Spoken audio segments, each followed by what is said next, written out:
Aujourd'hui, comme premier invité, David Maché à l'antenne. Aujourd'hui, merci d'être sur le plateau de la Radio des Ours. Bonjour, merci de me recevoir, c'est sympa.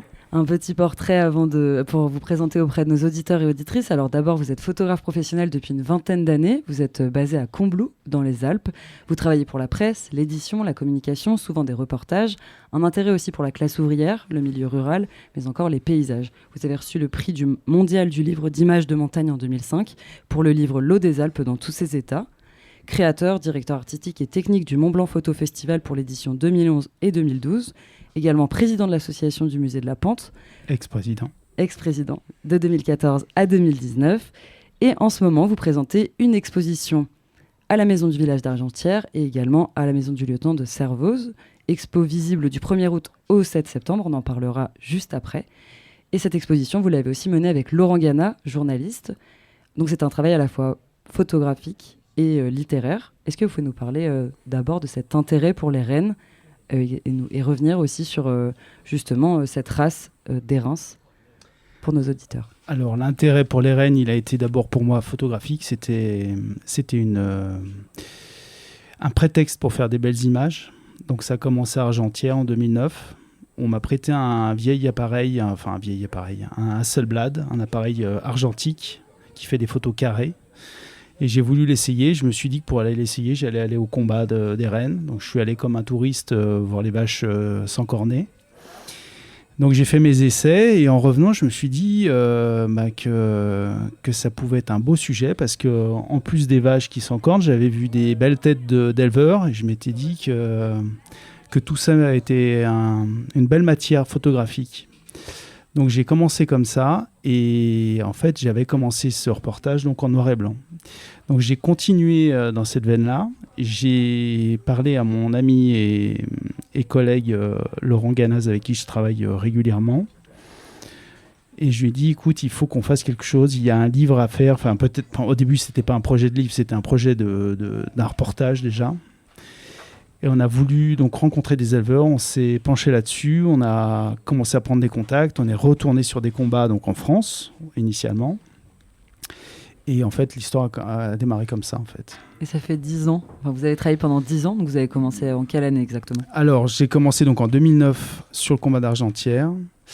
Et après le temps, donc alors c'était 10 ans, mais qui n'ont pas été 10 ans à plein temps, forcément. Évidemment. On a fait ça sur notre temps libre, donc c'était forcément, on va dire, par épisode.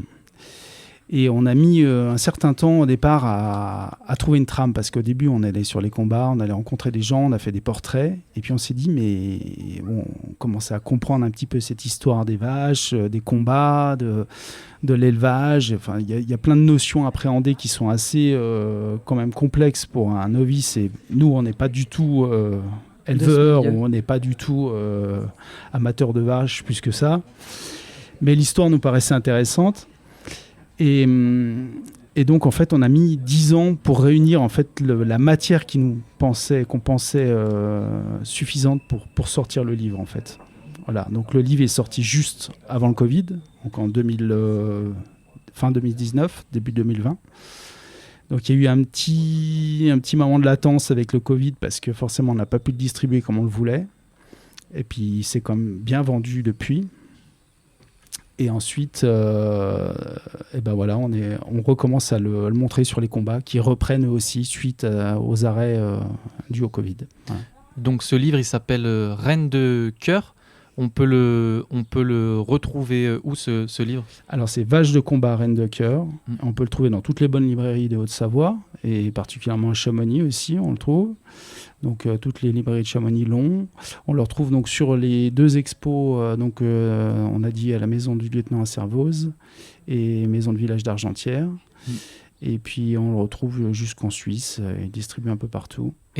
Et pour parler de ce sujet des rennes, justement, il y a certaines de vos photos qui traduisent une passion, des traditions encore ultra ancrées, des tatouages, des colliers, par exemple. Pour les gens qui ne connaissent pas, vous pouvez parler un petit peu de cette ambiance. Et voilà, ça représente la vie de certains éleveurs, ces rennes. Oui, complètement. Alors les éleveurs, c'est pas que les éleveurs d'Airains, c'est toutes les vaches. Ils ont vraiment ça dans le sang, on peut le dire. Et nous, ce qu'on voulait traduire dans ces images, dans ce livre, c'était l'attachement viscéral qu'ont ces éleveurs pour leurs bêtes, Et comment le traduire en image, c'est hyper dur à montrer. Donc ça va par ce petit détail, justement les tatouages, des bijoux, des petits détails comme ça, des petits gestes, des attentions, parce qu'en plus les éleveurs sont des gens qui sont assez timides et introvertis. Parfois on a dû aller gratter au-delà de la carapace pour comprendre toute cette histoire. Et voilà, donc c'est à force de temps et de persévérance qu'on a pu avoir toutes ces images et tout ce récit. Ouais. Et comment vous avez été accueillis justement par le milieu agricole ? Alors très bien, c'est des gens qui sont très ouverts, qui adorent qu'on vienne leur poser des questions et parler de leur passion. Ça c'est vraiment fondamental pour eux.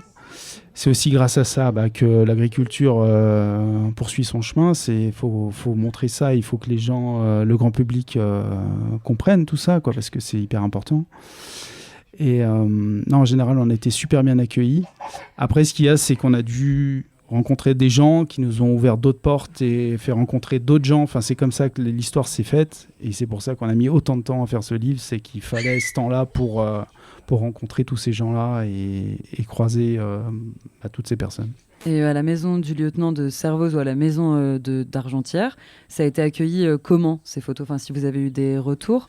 Alors ouais, donc l'expo, elle avait déjà été montrée initialement à la ferme Isidore de Combloux, donc avant que le livre soit paru.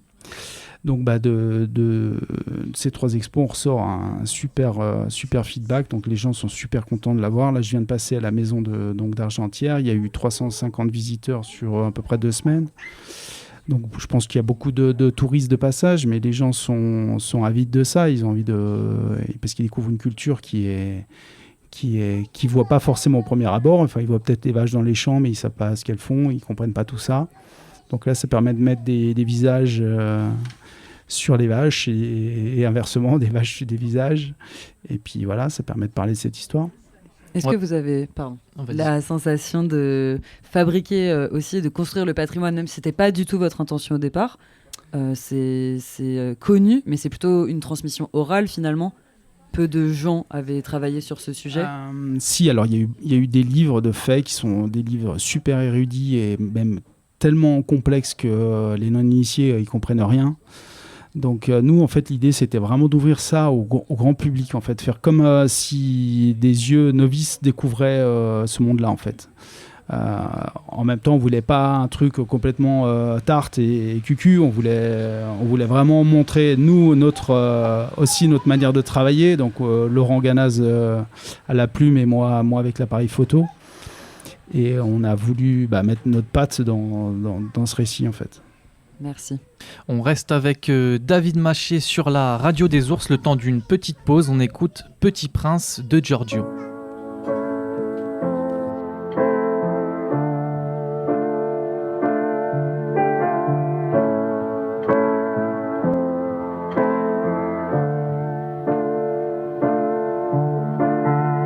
J'ai pas 1500 partenaires, je fais ma musique avec le cœur. Faute de français, de grammaire, rejeté du système scolaire. Et je m'endors avec Jay-Z et Jacques Prévert. Petit prince au beau milieu de l'univers. Qui je suis, au final qui je suis. Qui je veux être et qui me suit. Qui je suis, au final qui je suis. Qui je veux être et qui me suit. Ouais, qui je suis quand la mer recrache le plastique et le pétrole. Pendant que le journaliste lâche sa haine dans des articles. Tout le monde s'est trompé drôle. On cherche à être immortel, crois-le ou non, c'est bien la vie qui m'obsède. Qu'est-ce que je dois faire de mon passage ici? La mort, ça pèse plus lourd que les rêves. Et ça fait l'effet d'une gueule de bois. Le monde autour devient n'importe quoi. On se retrouvera peut-être un autre jour. Je te dirai au revoir une autre fois. Le mois de novembre et ses silences me font prendre du recul et c'est immense. Les alternatives qui s'offrent à nous pour s'échapper de ces nuisances. Et j'ai pas 1500 partenaires, je fais ma musique avec le cœur. Faute de français, de grammaire, rejeté du système scolaire. Et je m'endors avec Jay-Z et Jacques Prévert. Petit prince au beau milieu de l'univers. Qui je suis, au final qui je suis. Qui je veux être et qui me suit. Qui je suis, au final qui je suis. Qui je veux être et qui me suit.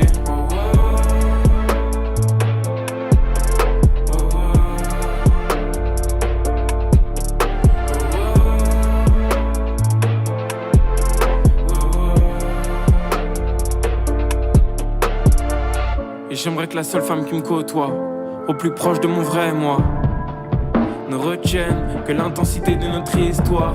Et si quelquefois je suis blessé, c'est qu'au fond j'accepte pas que ses yeux ne sont parfois qu'un reflet, un miroir. On se déteste comme on s'aime, on se délaisse quand on saigne. La vie c'est plus simple quand il se passe rien. La vie n'est qu'une table que je masse bien. Et puisque la haine n'a pas de vaccin, le diable a des couilles et un vagin. Paralysé dans un ravin, il me resterait que les plus vrais des miens. Et j'ai pas 1500 partenaires, je fais ma musique avec le cœur. Faute de français, de grammaire, rejeté du système scolaire. Et je m'endors avec Jay-Z et Jacques Prévert. Petit prince au beau milieu de l'univers. Qui je suis, au final qui je suis, qui je veux être et qui me suit. Qui je suis, au final qui je suis, qui je veux être et qui me suit.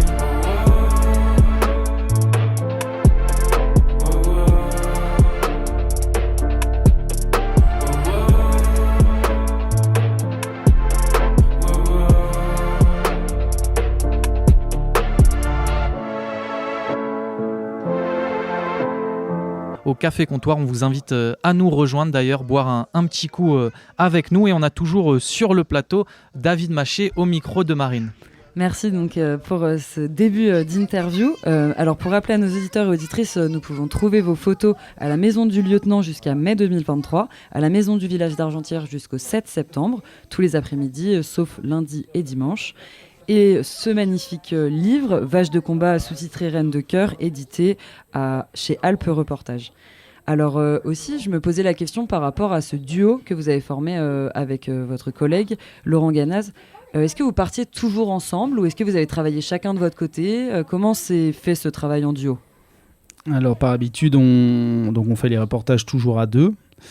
Là, parfois, j'étais seul parce que pour des raisons de planning et de timing, on n'arrivait pas à se caler forcément pour être tout le temps ensemble. Donc, il y a certains reportages sur les vaches spécifiquement où j'étais seul, mais on en a fait quand même une majorité à deux. Donc, moi, l'idée, c'est que Laurent, c'est comme un passeur pour moi. C'est quelqu'un qui prend les contacts, qui noue la relation, qui noue le dialogue. Et moi, ça me permet derrière d'être vachement plus efficace au niveau de mon travail photographique parce que la porte est déjà ouverte. Ça m'évite, moi, de passer du temps à discuter avec les gens, même si je le fais bien volontiers. Mais c'est un atout pour moi qui est vachement utile. C'est saisir ce qui est déjà familier, en fait. Ouais, complètement. Parce que pour avoir les photos qu'on a, donc, notamment, on faisait référence tout à l'heure aux images de bijoux, de tatouages, tout ça. On peut pas arriver vers les gens et les prendre en photo en leur sautant dessus, quoi. Il faut quand même nouer un minimum de contact pour pas qu'ils nous prennent pour des dégénérés. Donc, il faut un minimum de contact, de dialogue, et ça passe par la discussion, par les sourires, par expliquer le travail qu'on veut faire. Donc au début, on n'avait pas grand-chose à montrer, donc les gens nous croient sur notre bonne confiance et puis sur nos visages. Et puis voilà, puis de fil en aiguille, tout se dénoue et on arrive enfin à avoir la matière qu'on espère obtenir pour pouvoir finir éditer dans ce livre. Vos tirages, vous avez décidé de les mener de quelle manière ? Alors les tirages de l'expo ? Oui. Alors les tirages de l'expo, à l'époque, je les avais faits pour la maison, pas pour la maison du lieutenant, pour la ferme Isidore de Combloux. Le lieu était très humide et compliqué pour un accrochage, donc j'avais tout fait sur bâche. Donc c'est des très grands formats sur bâche. Voilà. Il y a toujours la légende qui se rapporte comme... En fait, c'est présenté comme les pages du livre. Donc, c'est une bâche blanche avec une légende, avec toujours un petit drapeau qui réfère au pays dans lequel est pris la photo, parce qu'on a fait le reportage sur la France, la Suisse et l'Italie, les trois pays où il y a cette vache présente. Et donc, les photos sont présentées donc, toujours alternativement, avec aussi en respectant le format carré, le format panoramique des visuels. Et toujours légendé, donc avec une légende informative qui vient souligner l'image. Est-ce que vous avez noté des différences entre ces trois régions, entre Suisse, France et Italie ? Ouais, alors pas au niveau de la passion et au niveau de l'engouement des éleveurs pour cette race de vache, Mais au niveau des combats, des règles, il y a des petites subtilités. Bon, alors on va peut-être pas rentrer en détail là-dedans, c'est pas très très intéressant pour les novices. Mais oui, il y a quelques différences, ouais. Après, dans les grandes lignes, on peut aussi dire que c'est une vache qui combat naturellement. Elle n'est pas forcée à combattre. C'est elle qui, dès la sortie du troupeau en printemps, va aller se friter avec ses congénères pour asseoir son autorité sur le troupeau. Donc c'est quelque chose de complètement naturel. Après, les hommes, ils ont organisé des combats, eux, pour pouvoir en faire un espèce de spectacle qui n'est jamais meurtrier, où les vaches ne se font jamais mal. Il ne faut pas confondre ça avec la corrida ou autre chose, ça n'a rien à voir. Mais donc en fait, la vache, elle a vraiment une aptitude naturelle pour la lutte, quoi. C'est une lutte, quoi. Et est-ce que vous avez appris de quoi ça provenait ? Non, c'est son caractère, elle est comme ça. Comme nous, il y a des gens gentils, puis il y a des gens qui ont envie de se taper dessus, c'est pareil.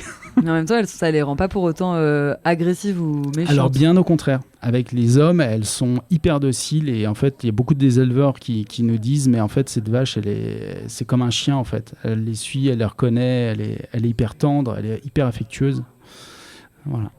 Et on parlait justement de la nécessaire proximité à nouer avec les éleveurs, les humains. Comment s'est passée la relation avec les vaches en tant que photographe? Parce que pour le coup, il y a des photos aussi de proximité où on se rend compte vraiment de la bête, de sa grandeur, etc. Comment ça s'est passé? Ouais, alors l'idée, c'était effectivement de montrer aussi les caractères physiques de la vache. Donc pendant les combats, moi je voulais des images de lutte qui soient assez puissantes, donc qu'on soit vraiment dans le corps à corps. Donc pour ça, je me suis un peu éloigné. J'ai quand même pas voulu me mettre en danger parce que la vache, quand elle lutte, elle se fiche complètement qu'il y ait des humains autour et il vaut mieux pas être à côté, quoi.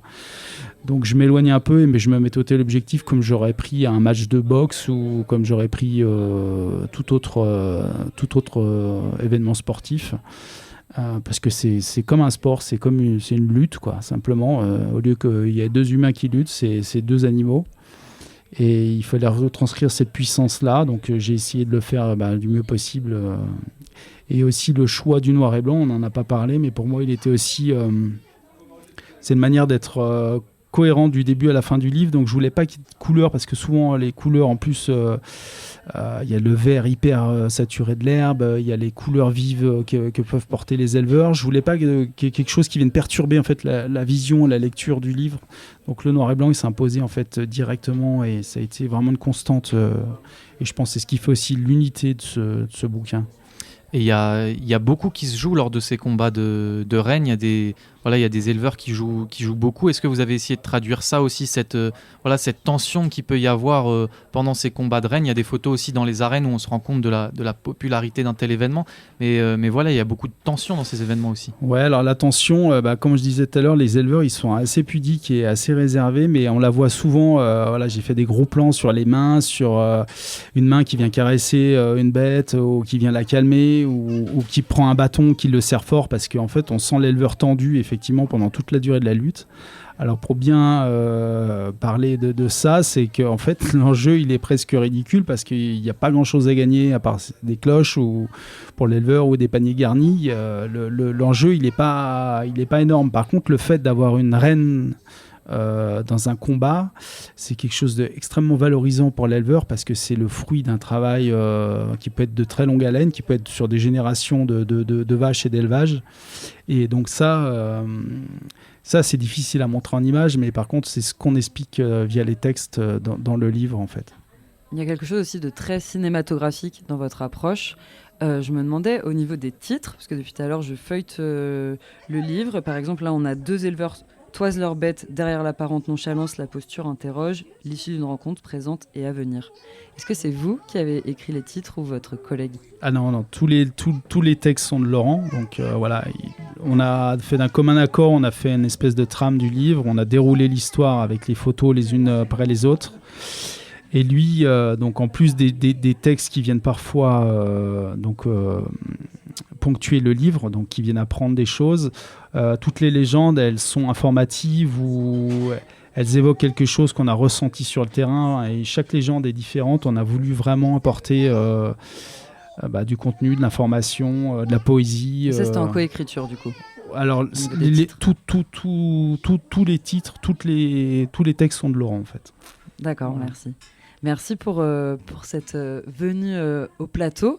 Aussi, peut-être une dernière question par rapport à votre autre travail.